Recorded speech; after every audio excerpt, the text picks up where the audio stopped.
Taste the Daily. சட்டமன்ற தேர்தலில் பொய்யான வாக்குறுதிகளை கொடுத்து மக்களை ஏமாற்றிய திமுக அரசு புரட்சித் தலைவி அம்மா கொண்டு வந்த அனைத்து திட்டங்களையும் முடக்கிவிட்டதாக அதிமுக முன்னாள் அமைச்சர் தங்கமணி குற்றம் சாட்டியுள்ளார். தஞ்சையில் நடைபெற்ற புரட்சித் தலைவர் எம்ஜிஆரின் 108வது பிறந்தநாள் விழா பொதுக்கூட்டத்தில் பங்கேற்று பேசிய அவர் திமுக ஆட்சியில் தமிழகம் போதை மாநிலமாக மாறிவிட்டதாக வேதனை தெரிவித்தார். ஆனால் திமுகவை பொறுத்தவரை பொய் வாக்குறுதியை கொடுத்து ஆட்சிக்கு வர வேண்டும் என்பதை தவிர அவர்களுக்கு வேறு எந்த கருத்தும் இல்லை என்பதற்கு கருணாநிதி 2 ஏக்கர் நிலம் கொடுக்கிறேன் என்று சொன்னார். ஸ்டாலின் அவர்கள் 1000 ரூபாய் கொடுக்கிறேன் என்று 27 மாதங்கள் கழித்து நாடாளுமன்ற தேர்தல் வருகின்ற காரணத்தினால் கொடுத்திருக்கின்றார் என்று சொன்னால் அந்த 1000 ரூபாய் கிடைத்ததாக எப்படி கிடைத்தது என்று சொன்னால் அதற்கும் அதன் எடப்பாடியாருக்கு தான் நீங்கள் நன்றி சொல்ல வேண்டும்.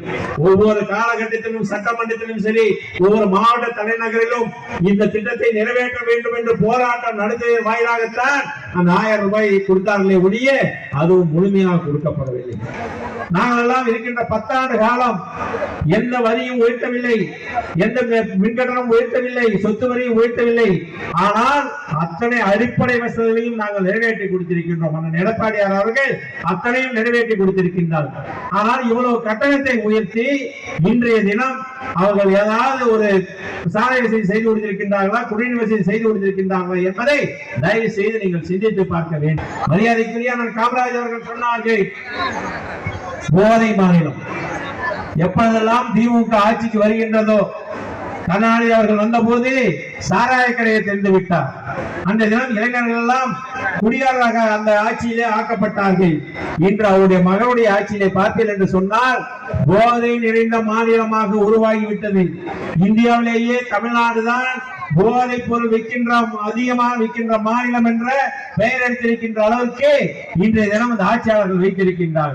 இந்த பகுதி நெற்களஞ்சியம்.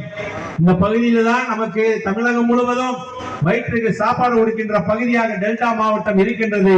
அதை பாதுகாக்கப்பட வேண்டும் என்பதற்காக பாதுகாக்கப்பட்ட வேளாண் மண்டலம் என்று சொல்லி இன்றைய தினம் அறிவித்து இந்த மக்களுக்கு ஒரு பாதுகாப்பை தேடி தந்த ஆட்சி அதிமுக ஆட்சியாளர் எடப்பாடியார் ஆட்சி என்பதை நீங்கள் மறந்துவிடக் கூடாது.